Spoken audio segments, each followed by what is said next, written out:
Looks like our first speaker this morning has finished his breakfast, and looks like he's ready to go. So I'm going to read his bio, and I'm going to do my very best to get the pronunciations correct. So here we go. His name is Christian Kukpi. He's tribal chief for the, here we go. Hang on, I got to go to my notes again. Oh my goodness. Hang on. Did you take my notes? You took my notes? Okay. She took my notes. Okay.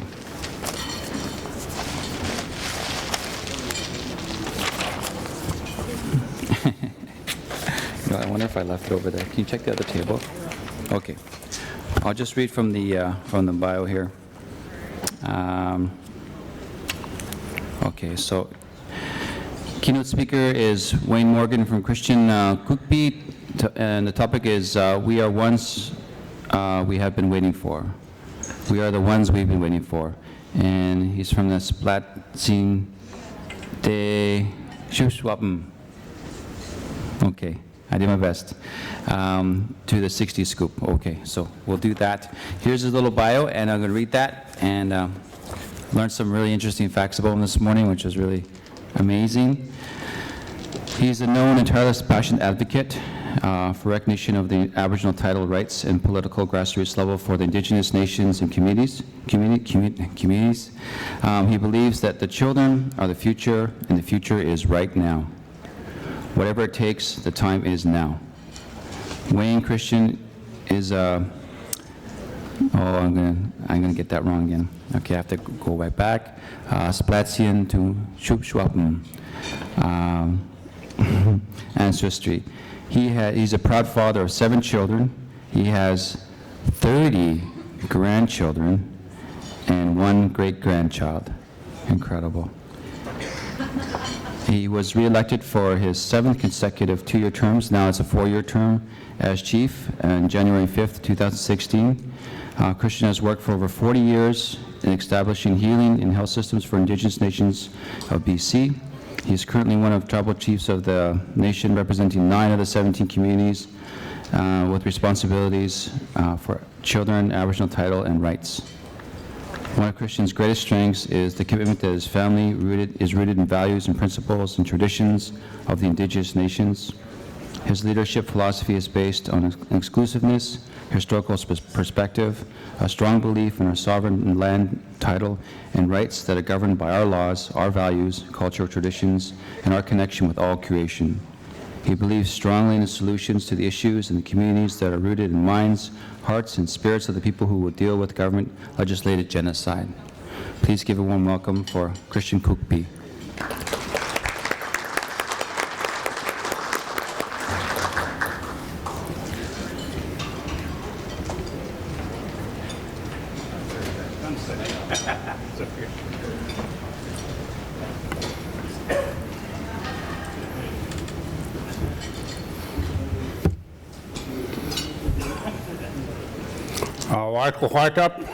Hello, everyone.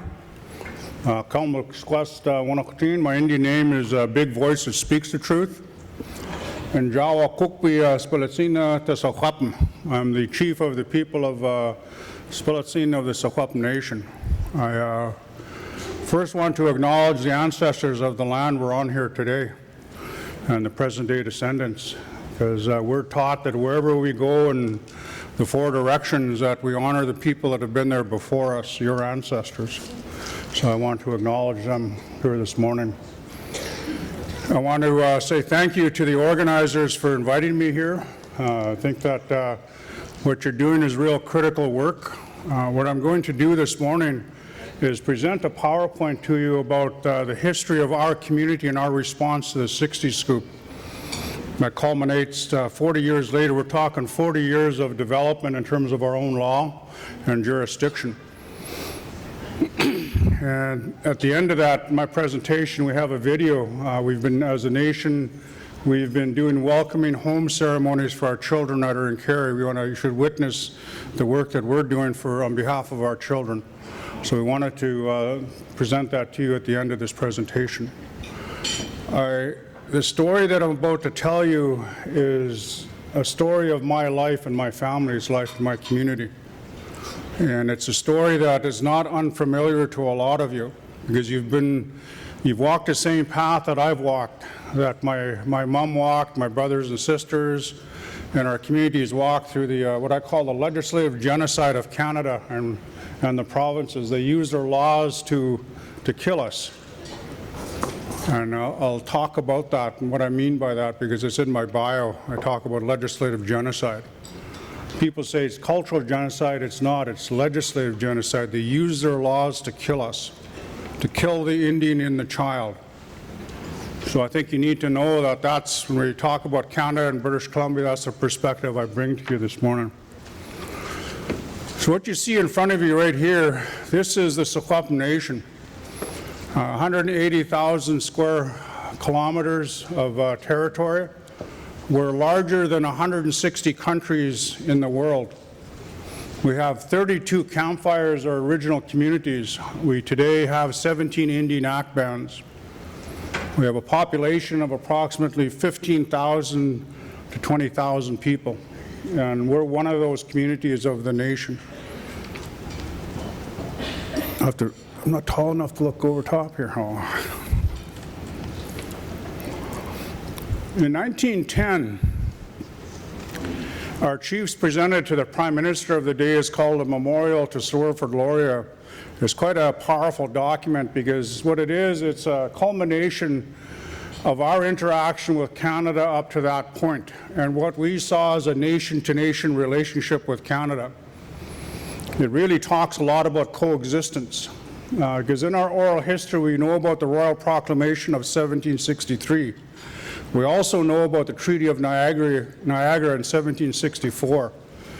And our oral history talks about the gathering in Niagara and how the chiefs, over 2,000 of them, talked about implementation of the Royal Proclamation.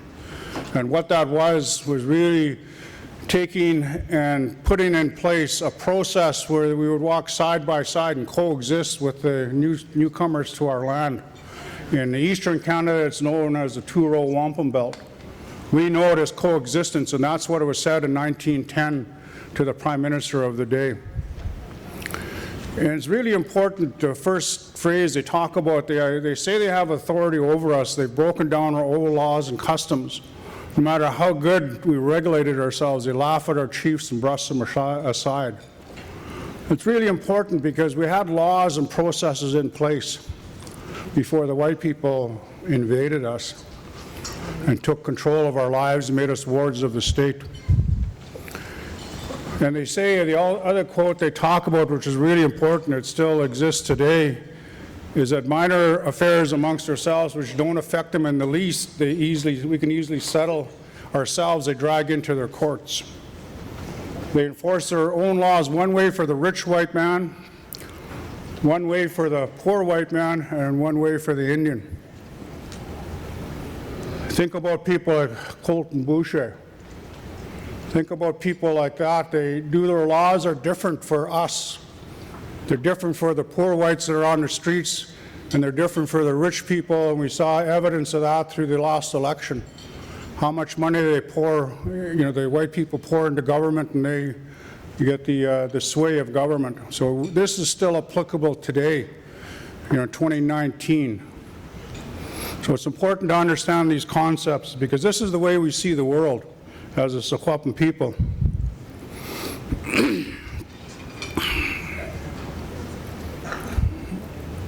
I'm a child of a survivor of residential school. I'm a former child in care. I had 5 brothers and 5 sisters, and we were apprehended in the 60s as part of the 60s scoop. One of the things that happened for me is that I was the oldest male, and they separated me from my brothers and sisters because I was the agitator, right? I was the fighter. I would raise hell, and I would have probably. So they separated me from my brothers and sisters, and I lived by myself. And I used to run away. I ran away from those foster homes a number of times, and I can remember I was hiding in the closet at our place with my mom, and the police came and got me. And they took me back to the foster home. And I was about, I think I was 12 or 13, I can't remember, but what went through my head at that time is, what's the point? I've lost my connection to my family. Why am I still here? I really thought about taking my own life. I thought I was helpless and hopeless at that time. It created a lot of anger in me. I used to say I used to walk around with these big blocks of wood on my shoulders, not chips, big blocks of wood. I was angry. You know, a lot of and if you've been through the system, you know you get angry. And so for me, it was really about finding my way through the system. And I was fortunate enough in the last foster home I was in, a non-First Nations foster home, they actually treated me as a human being and treated me like one of their own, which was really powerful for me and a powerful experience. Because they reached out and helped me and took me out of that despair, because I ended up in jail. You know, I stole weapons, I cattle rustled, I stole motorcycles. I was just crazy. I was just crazy. And spending time in jail that took my freedom away taught me a lesson. I was lucky, because I wouldn't be standing in front of you if I didn't change my life at that time. So coming out of that process, I think, is really important. People believe in you no matter what color they are. If they believe in you as a human being, you can rise to do great things for yourself. And that's what happened with me in my life. They believed in me. And it evolved into a process where I became involved in our community. I was first elected to our council at the age 23. And then 2 years later, I was elected as chief at 25. So I was just a baby. But the important thing for me was, as young as I was, at that time in our community, it was mainly old people that sort of ruled who became on council. And so the old people had their confidence in me to do something because of the way I spoke. Because when I spoke, I speak in such a way that I look for solutions for things. I don't just talk about the problem. We got to do something about this stuff. I kept saying to people, we have to do something. We can't just sit around. And part of my story is my brother's story, because he took his life in December 10th, 1977. I was a foster parent of him, the big brother. And it was one of the most horrific events in my life. It took me over 15 years, 20 years before I could actually even talk about it without breaking down, because I blamed myself for the loss of his life. I blamed myself for not doing enough for him. And he was only just 3 or 4 years younger than me. He was 18 years old.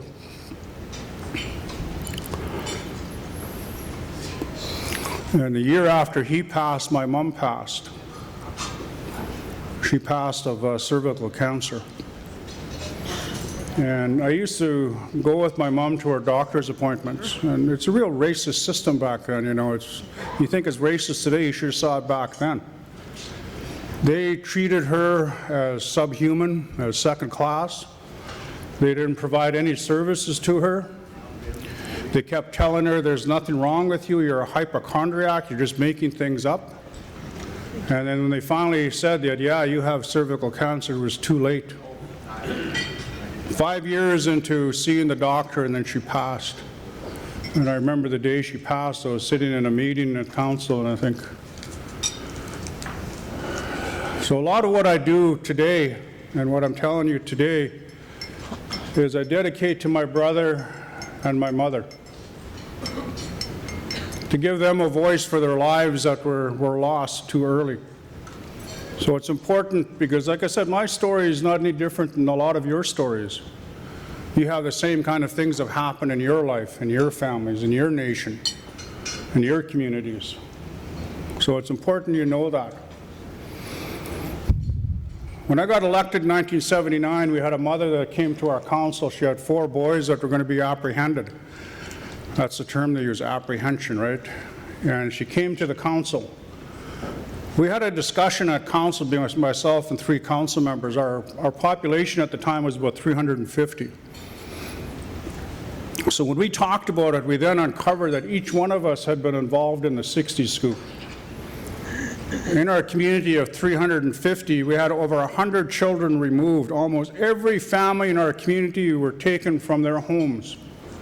Think about that. Every family in our community. We were devastated by the 60s scoop. And so the importance of what we did is we had to do something about it. And as we're taught, and as a young man, I was a young chief, I was taught you ask your elders. You ask them, what do we do? Because they're the ones with the knowledge. We asked the question, how did we look after ourselves before they imposed white law on us? What did we do? And I think that's what's important, and you think and you look back in your own histories, if you ask your elders, they'll tell you had systems in place. Before the Sama came, the white man, we had our own sky, our laws, our own courts, we have our own policemen and our own jails. We had a system, a law and order system in place that we governed ourselves with. So what we did in 1979 is we sat down with our elders and our people in our community, the youth, and we talked about what are we going to do. And over a year period of engagement with the community, we developed our community-based law. It's become known as the bylaw, but it's actually community-based legislation. We hired a young lawyer at the time. Her name was Louise Mandel. She worked with the Union of BC Indian Chiefs. She worked with us. And over that 1-year period, we wrote and codified the system that we were told this was what existed before the white people came to us, and we put that in place. It became known as what it says in the bottom sentence there, a bylaw for the care of Indian children.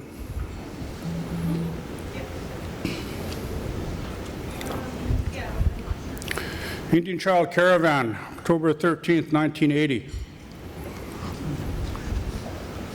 The guy with the long braids in the center there, I don't know who he is.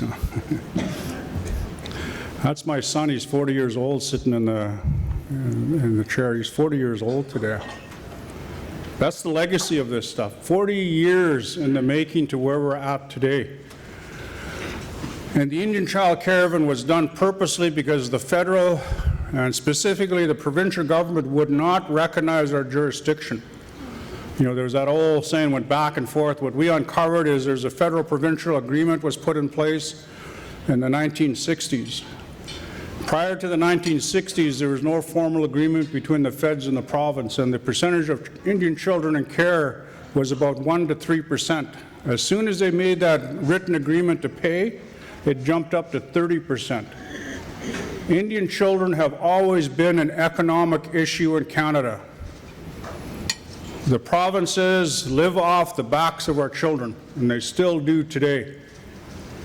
So think about that, because as soon as they put something in place that they paid money for children, the provinces jumped in and scooped our kids, and we were part of that scoop.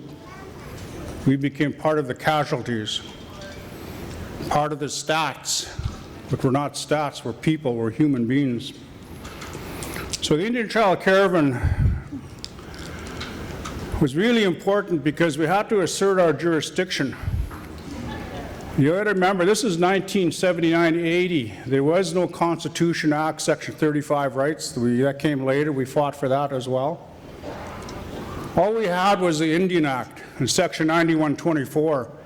And we were asserting our jurisdiction under Section 9124 of the British North America Act, which Indians and lands reserved for Indians. Because we said that that was a unilateral decision of Canada to define Indians and lands reserved for Indians as the Indian Act.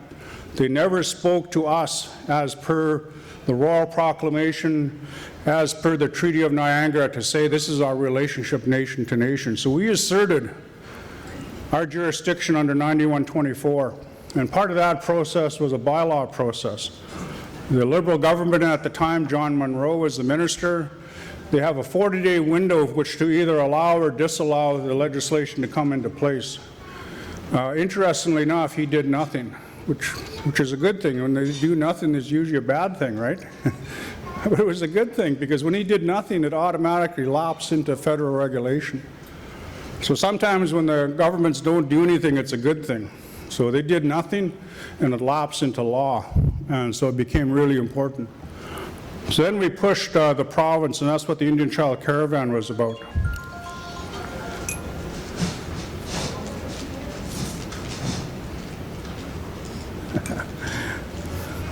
Yeah, it was kind of interesting, because the Indian Child Caravan was a political activist sort of process, where we mounted a massive campaign to go to Vancouver to protest and for the province to recognize our jurisdiction. It was interesting because we did things like radio ads. We had radio ads on the radio through CBC Radio, talking about the importance of our children. We did different things called staging areas, where we staged in each community. And that was a lot of that was brought to us by a member that worked with us of the African National Congress, Jacob Maruli. He was assigned to work with me through the Union of BC Indian Chiefs. And he had a lot of political activism, and he was exiled to Canada. He was here in Canada. And so he worked with me. And we set up a process to mount a campaign, and that's what the Indian Child Caravan was. And he actually went door to door in the ritzy part of Vancouver, Shaughnessy, to find out where the minister lived, Grace McCarthy, and she actually answered her door. That's how we found out where she lived. And because we protested, we marched, and we detoured, and we took the march right to her house, is what we did. And so that ended up in a meeting with the minister. And she was also the deputy premier at the time. So on October 16th, I met with Minister Grace McCarthy, the deputy premier, and we're going back and forth and back and forth. Our lawyers were, lawyers get in the room, nothing against lawyers, but they have a tendency to draw things out, and goes on and on and on and on, and they argue about legalese. And you're sitting there watching them and recognizing that we're not going to get anywhere. So the minister and I said, well, let's get our lawyers out of the room. Let's do something. Let's make something happen here. So in the session I had with the minister, she kept saying on numerous occasions, but can you really look after your children? Can you really do this? That was the question she kept posing to me. And I said to her, look, when you make a mistake in your system, you can't correct it. Your system's too huge. It won't respond in time. If we make a mistake, we can deal with it right now. We make the jurisdiction of the decision-making authority for our children. So think about that.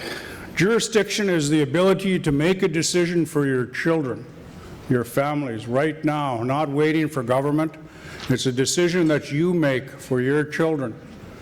That's what jurisdiction really ends up being, is being the decision makers. In your laws, you have a system that put people in place to make decisions for your children. The other thing that she really was concerned about, because we had, I think, about 30 children in care, she was concerned that we're going to go into those homes and yank those children out of those homes. And I told her, why would we do the same thing that you've done to us? That's irresponsible. We don't want to do that. If these children want to come back, we'll bring them back. If they don't, we'll work with the families to transition them back into the community. Because jurisdiction is being able to lay out a plan for your children on a long-term sustainable basis from cradle to death. And that's what it's all about. It's really, really important.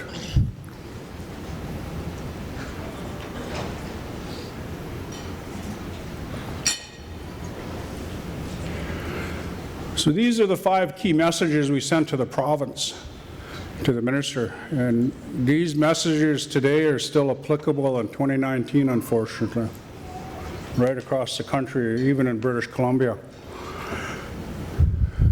First thing is they need to recognize our jurisdiction for our children and families. And jurisdiction means our laws and our ability to make decisions, our inherent jurisdiction, because we've always had that. We've never given it up. We wanted them to stop the apprehensions, the removal of children. If we don't stop that process, it'll continue to go on and on and on and on. And so you have to stop the apprehensions. And we wanted them to work with us for the children in joint planning wherever appropriate. Because we didn't just totally throw the province out because we recognized they had an infrastructure and a process in place. We wanted them to work with us for the children and joint planning, and that was important. I think that's really an important part of the process. The fifth message to BC is that we were going to go after the federal government for resources because we knew that federal provincial transfers were in place. We were going after those resources. And we actually entered into the initial 1980, a 5-year agreement with the federal government to look after the implementation of our jurisdiction at that time. So those are the 5 key messages. This was the interesting part. It wasn't on a napkin, it actually was on a legal pad. The Minister McCarthy actually wrote the agreement out. She sat down and in her handwriting it's on file, and she agreed to respect the authority of our council, take responsibility and control of our children. We would work to agree to an appropriate plan for the best interests of each child, and that we will develop the necessary resources. She wrote all this stuff out after we met. It was interesting because I give her a lot of credit because it was a social credit government, real ultra right wing, but she responded to us in a humanistic kind of way, really as a mother and grandmother, and to give us that ability to do the work that we've been doing since 1980. So I commend her. She's passed since then, but we're going to be doing a commemoration sort of through the BC Museum. It's a historical event of these things, and we're going to put together a display about this part of BC's history and the role she played as Deputy Premier in terms of our children. It's important.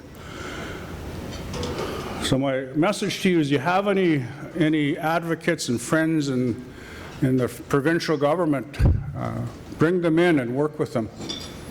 Teach them the human side of what you're doing, and bring your children home. In our jurisdiction, some of the key elements is notwithstanding residency clause 3A. Wherever our children are, we advocate we have jurisdiction for them, and we've been all over North America. We've been in Texas, we've been in Alaska, we've been right across the provinces in Canada. Wherever a child and family is in need of protection and help, we go. That's what jurisdiction is about. You go, you don't wait for the other authorities, and then you argue with the other authorities that their jurisdiction doesn't apply as yours does, because your laws are for your children. And so I think that's really important. The other thing is that any situation with children that's life-threatening, that's potential physical disabilities, etc., we intervene and look after the child. We have a young girl, she's 25 years old now. If we didn't intervene when we did 25 years ago, she probably would have passed, she would have died, because the feds in the province were saying, well, it's yours, it's mine, no, it's not yours, and back and forth. So our jurisdiction gave us the ability to go in and say, no, we're going to look after this little girl, and we're going to help her. I've been to the children's hospital with her about 3 times for operations she had. That's jurisdiction in action. You go and you help. You do everything you can to help the child, and that's what we did. Like I said, she's 25 years old today, and she invites us to her birthday party and thanks us. That's what jurisdiction in action is about, is doing those kinds of things. It's not just about neglect, it's about doing things you have to do for the children and the families. And we're the legal decision makers and legal guardians for all the children. So when things go wrong, it rests at our table. And we have liability insurance in place, actually 4 types of liability, because people are always in this world today are always looking to sue for whatever reason, right or wrong. They just see it as it's just the way Canada has become after the Constitution. We predicted it back in 1982-83 that that's what would happen, and that's what's going on now in Indian country and right across Canada, actually, because of the nature of the Constitution. So fast forward to 2009. You remember, we're one community of 17 Indian Act bands and 32 communities of the Secwepemc Nation. What we have, other communities don't have. So we pushed really hard as a community for our nation to come together, to work together for our children. And we developed a unity declaration. The Samamoth, the first word is children in our language. We did this with all our chiefs in 2009 because it's important of one mind, one heart, one body, and one spirit. In our engagements with the communities, it really is about how do we begin to develop a national law, a Secwepemc law for children? And how do we have the foundation of that Secwepemc or our language and culture? And one of the big issues we have to deal with in doing this work is healing the trauma in our communities, our families, our communities, the trauma of what's happened to our people. We have to heal that, because if we're going to look after our own, we need to heal ourselves, and that's important. We have to address those. We need to increase the resources. As you all know, that's a key factor. Improve the communication systems. You have to look over this thing, I'm short. And what we developed was a holistic response in our model, looking at what's called circles of protection. I didn't like the acronym. It says COP, you know. I still don't like the acronym. But it's about taking what would be called in today's language a social determinants of health approach to children and families, bringing in all the resources, whether it's addictions, housing, employment, social development, child welfare, education. You bring them all in, and you literally circling the children and family and providing a plan for them, a joint plan and that's kind of what we've been sort of working on and developing as part of our legislation. So a big piece of this was that we developed the real whole process of governance in our nation jurisdiction. We worked with the University of Victoria and their Indigenous Legal Research Unit, and we did a legal analysis of our oral history. And our oral history is our laws, and the stories of our ancestors that go back thousands of years. It lays out our laws for our people. So we're bringing those forward in a tribal casebook and our traditional laws and principles. We did a glossary of Secwepemc. There's over 600 and almost 700 Secwepemc words that describe children and relationship to family. And so these are the things that we're building on in terms of our jurisdiction. And again, it really is about how do we actually develop different processes than what exists. In our language, these have real significant meaning, because when we did what we did in 1980, we wrote it in English on one side and Secwepemc on the other. We didn't put, like the laws in Canada are in French and English, right? We said, no, we're not French, we're Secwepemc. So we're English and Secwepemc. And these are the key phrases that are in our legislation in the Secwepemc side, Kanukuntwak. What it really is we talk about helping each other, and it's not a word for just saying helping each other. It's an actual action, because our language is action oriented. Just don't say things, you actually do things. And Kanukuntwak, real powerful word, and we help each other. It goes to our whole society and our nation and all our communities. This is something that they took away from us when they put us in residential school, the ability to help each other. Kanukuntwak. Kosaltan, our relatives. When we say Huwayatis Ren Kosaltan, all our relatives, we're talking about all of creation, the four-legged, the winged ones, the rooted people, all of that. It's a real powerful term, Kosaltan, our relatives. And so that's in our legislation. Kumipala, and in our language, Kumipala also means council members, because the old people told me that as chief, you make the law, the council enforces the law. That's the way our system was. So these are really important terminology that we use and continue to use today. So our relationship with province has been interesting since 1980. We actually entered into a situation that we started to get a lot of pushback from the provincial government. It wasn't the NDP government, it was actually the Liberal government. There was 8 different ministers I tried to meet with to advance the original agreement that they would recognize our jurisdiction. We were in court in British Columbia in 8 cases, and they were advancing that we had no jurisdiction for our children outside of the reserve, and we said, bullshit. We have exclusive jurisdiction notwithstanding residency. We're going to take this fight on with you. So we filed a civil claim, a constitutional challenge to British Columbia in October of 2015. Really stating very clearly to the Premier is that we have an inherent jurisdiction for our children. Everything that you do is illegal.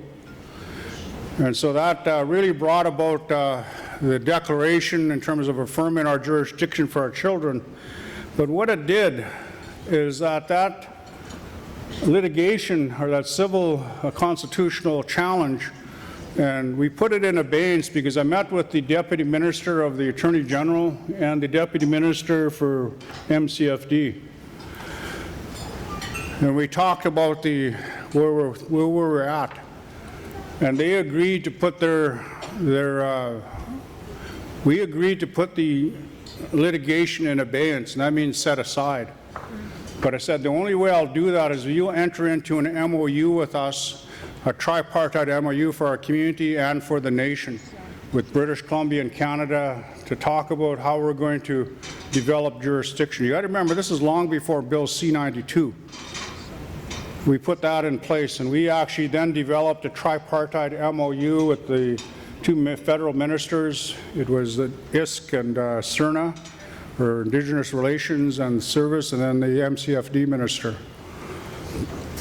So we developed that MOU, and so we used the litigation to push that, because we felt as a community we can't do this as one community, we have to do this as a nation.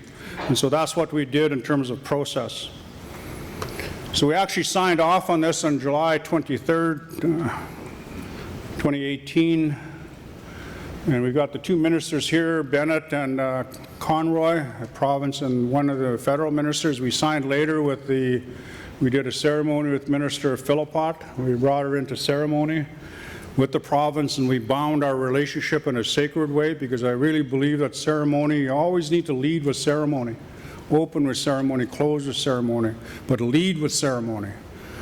So we bound them to a process, and it was really, really important. The Deneza, the hereditary chiefs, are standing behind us here from the Wet'suwet'en.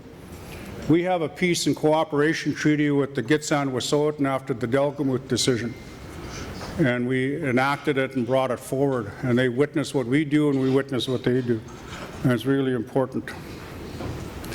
So our MOU really is talking about how do we establish a process to talk to the 2 levels of government, nation to nation with Canada, government to government with British Columbia, and setting out an operations process.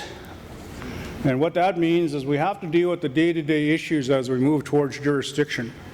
We have to set up a transition process, because in British Columbia we have delegated agencies and we don't see them as the authority over our children, but we see them as a transition to our full jurisdiction and a jurisdiction process. So it's important we look at it in that concept, and that's what the MOU really is all about, and that's the work we're doing here today, presently today. And what's important, it's a tripartite process. You can't do it in isolation if you don't involve the other processes. So again, our SMAML team is we're setting up a community, what I call a community-driven process. Of the 1.7 million we have, 1.7 goes to the communities. Each community has the same allocation to do the work. I really believe you need resources in the community to do the work, not outside of the community. I have not changed the approach I've taken to this for 40 years. So part of that is developing our actual community coordinators and how they connect. And we just met with them yesterday. And I shared with them the history that is from my own personal experience of why I do this work. And it's really important, the different engagements, it's a powerful process, because it's about listening to the people, listening to the elders, listening to the children. Like what I told them yesterday, children don't learn by what they hear, They learn by what they see. They listen with their eyes. Children watch you and they see what you do. They don't listen to what you say. They listen to what you do. They listen through their eyes. So remember that. It's really important when you talk about bringing your children home. You know, what's going on? Is that happening? Do they see it? And so we developed a number of different things, and part of our nation process is developing seasonal gatherings. And your theme here today, bringing children home, which is done by the office, your advocate's office, is that we do that stuff in the nation. And we're going to show a video at the end of the presentation here that will show you what that means to our children and what that means to the nation. And so it's really an important process. It's a large process, but we're dedicated to do the work. And the video, this is what you're going to see is the video. We did an honoring ceremony. Like I said, we do different gatherings, seasonal gatherings based on our nation work, and we honored 49 Secwepemc in spring of 2018. Oh, here's the video. It went right into the video, sorry. Can you just back it up, guys? What happened? You guys pulled a trick on me back there. So, which is the other slide? Oh, there we go. We have challenges, and I think we all have challenges with this stuff, but it's really about Bill C-92, and there's no, as you all know and have heard about, there's no sort of dedicated resources. So I think this is something we have to do nationally. We have to create those resources for all the communities to do the work, because without the resources, it's going to be difficult. And you have to look to the federal provincial transfer agreements that are in place already.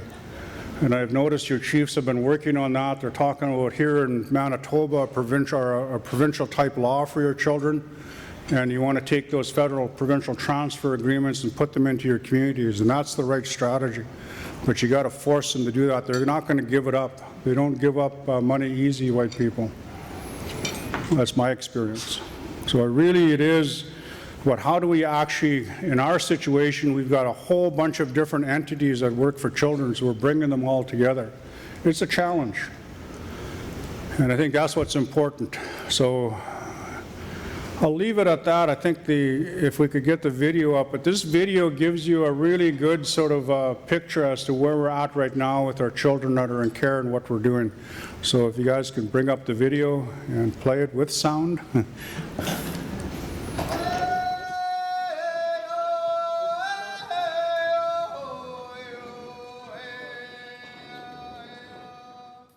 Children that are born today carry the ancestors from 10,000 years ago. If you think about that, that's how powerful our blood is, and we just have to revive who we are from the inside out. We have to heal from the inside out. And that's why I think it's really important we stand up our children and stand up laws for our children. Because if we protect the children, we protect our future. So it's really important that our people connect with one another, reconnecting families, learning about who they are, their cultural identity, and who the Secwepemc are. Most importantly, learning our Secwepemc way of life, which is through prayers, songs, dances, the language, the culture, the practices, all of those that make us a distinct, important, Secwepemc nation, who we are.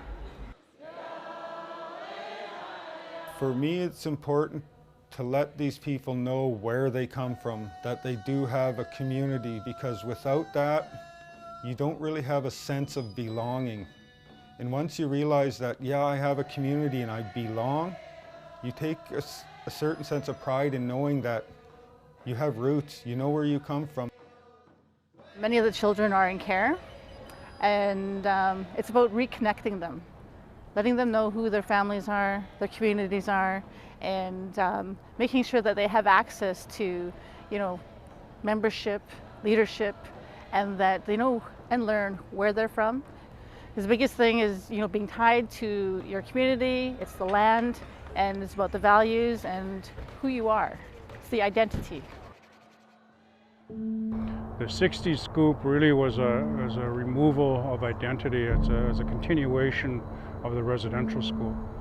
I never went to the residential school, but I walked in the footprints of my mom who did, and my grandparents who did. And all the things that were associated with that trauma, we carried as children. We didn't know it, but we carried it. And Myself, when I was going through the foster care system a year after I was in care, I thought of taking my life at 13 years old, because I thought, what's the point? I was hopeless and helpless. I ran away from my foster parents a few times to my mom, and the RCMP came and picked me up and brought me back. And the last time that happened, I just had this feeling like, what the hell's the point? I feel hopeless. And I thought, I must just take my life. There's more children in care of the state right now than there ever was when the residential schools operated at their peak. There's like 30,000 Indian children in care, and there's like 15,000 when the residential schools operated. So it tells you something, that this is going on day after day, and it's got to stop.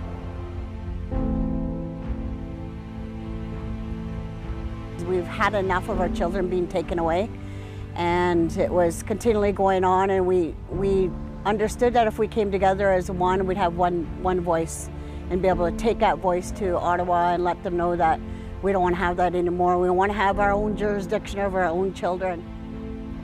Yeah, the Indian Child Caravan was a concept that grew out of a plan to actually force the provincial government to do four things: to recognize our jurisdiction, to return our children, to jointly plan for our children, and to get the feds on board.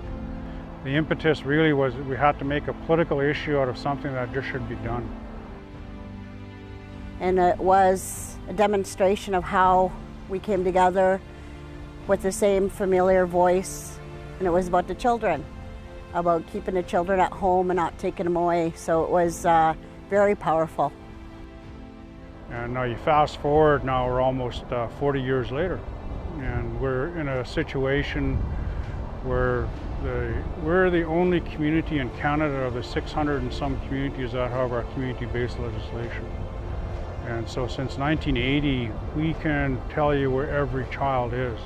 Our population at that time was about 350, now it's close to 1,000. So all the children have been born since 1980, we know where they are and who they belong to. And they're not lost to the system.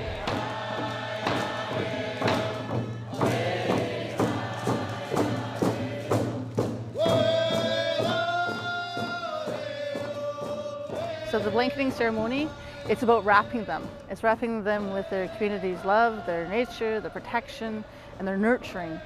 And it's about reminding them that, you know what, we're all children and we all need to be nurtured, and that we're here for them.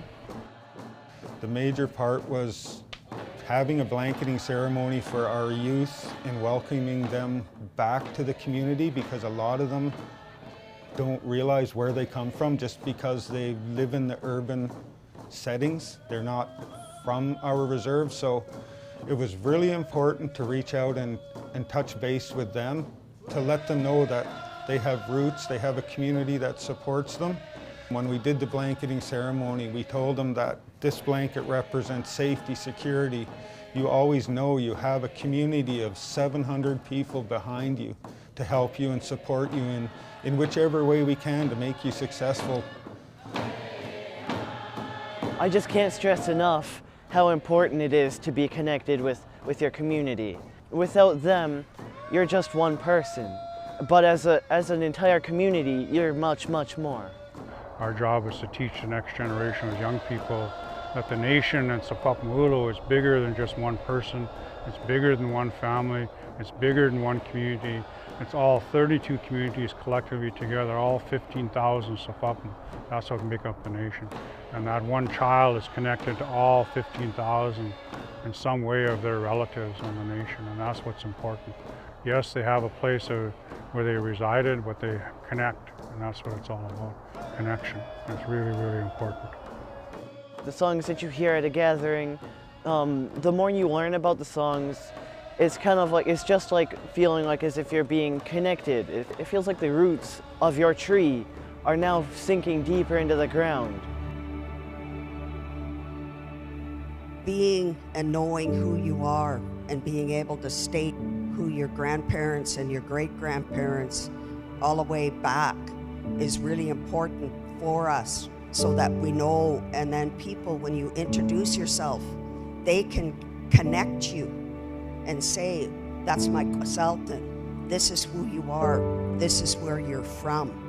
And you need to be able to do that so that when you do go out on the land and you talk and you tell the ancestors and everyone, this is who I am, they will know who you are. Our ancestors and all living beings will know who you are.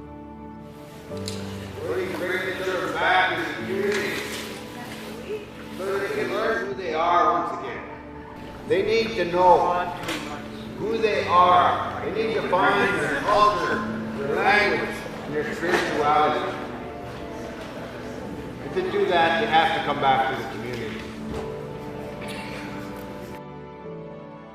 During the genealogy workshop, we had a lady find out at that genealogy workshop she was from our community. And it was huge. The emotions, seeing her break down several times, realizing that she found her home. To me, that was powerful. That was amazing. It really hit home the importance of touching base with as many people as we can and letting them know they have roots, they belong, and they're welcome back in our communities anytime they want to come back. You know, I cried when I seen all this, the children coming out and being embraced by the reserves where they came from. That was so touching, you know. I like to see that happen with all our children, wherever they are, wherever they come from, you know, finding their spirit and be proud of who they are and where they come from.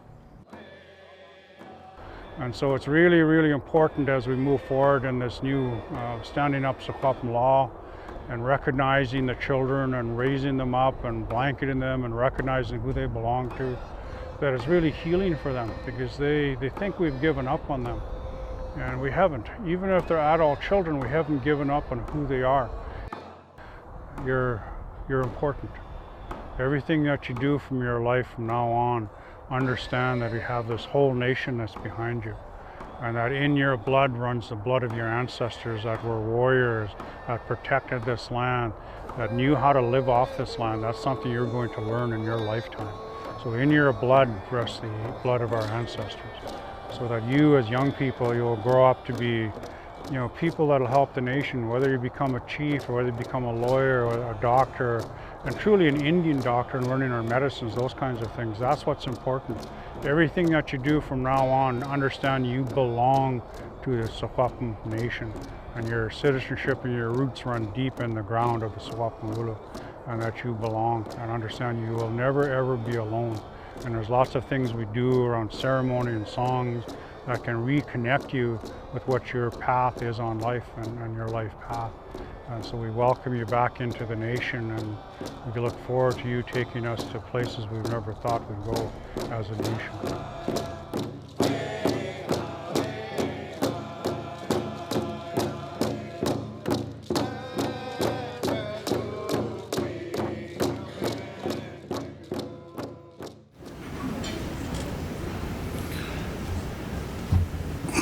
So you can see the importance and of connection.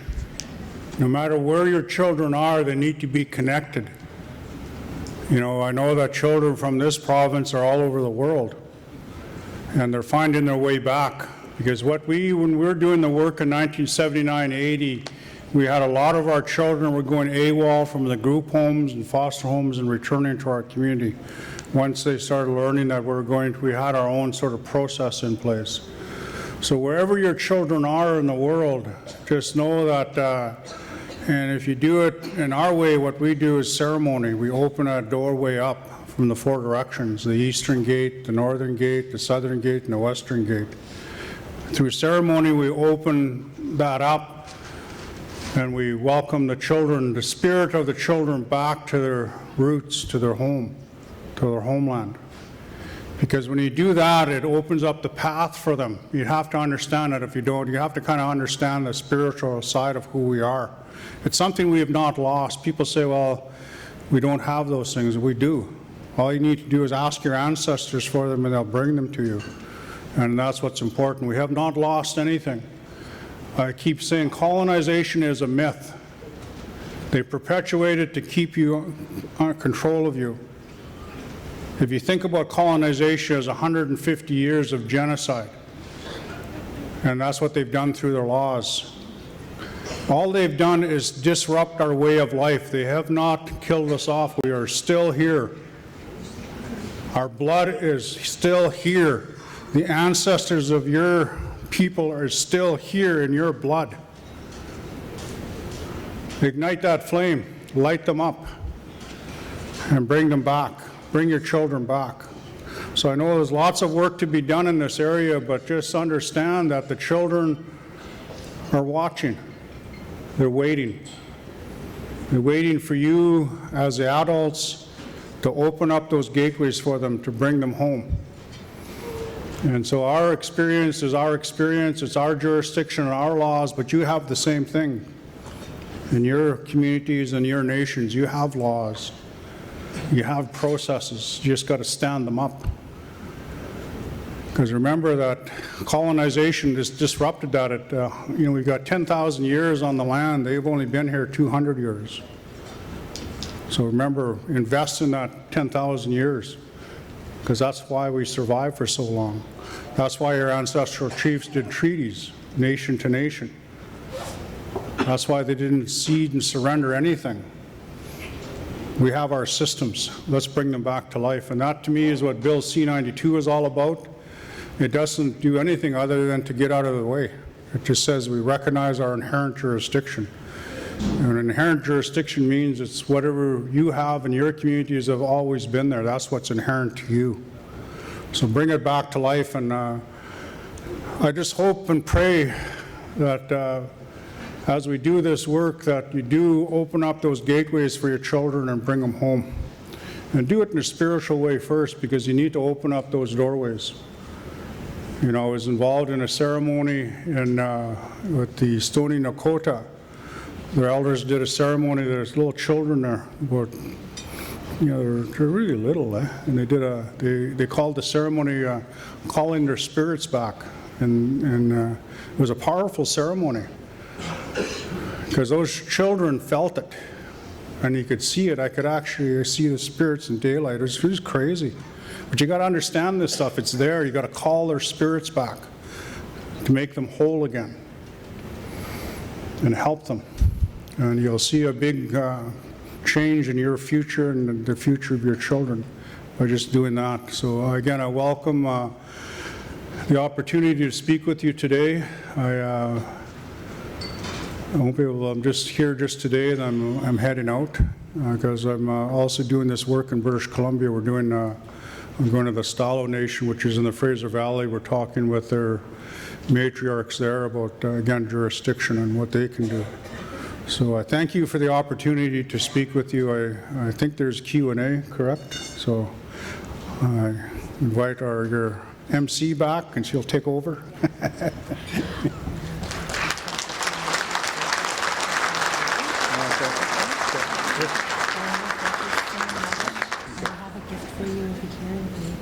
Okay. I gotta go this way? Yeah, let me good. Okay, thank you so much, Wayne Morgan Christian Kukpi.